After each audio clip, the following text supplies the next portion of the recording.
कि रोज देखे के बहाने कोचिंग जालू हमसे बतियेबू का आ पेपर आ रहल बा परेलवा में। ए हमार करे जा पेपर आ रहल बा परेलवा में, अरे हमरे चलते फेल हो जाइबू का।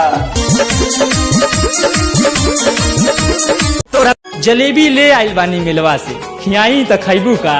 जलेबी ले आइल बानी मिलवा से खियाई त खैबू का।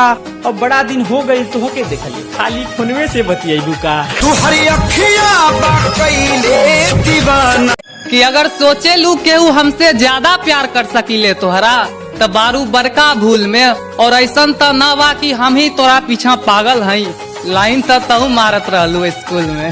तुहरी अखियां बाकैले जंगल के खूंखार शेर हो तुम, बब्बर शेरों के गले में डाल के पत्ता करने वाली सवारी हूँ मैं। अभी तक तुमने दोस्ती में बड़े हाथ देखे हैं मेरे, तुम्हारी औकात दिखाने वाला बिहारी हूँ मैं।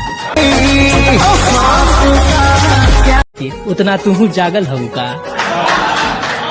जितना रतिया में जागल है तोहरे खाती उतना तू जागल हऊ का। और अखिया मारी लू सबके समनवा घटवा पर, जाना पागल हऊ का।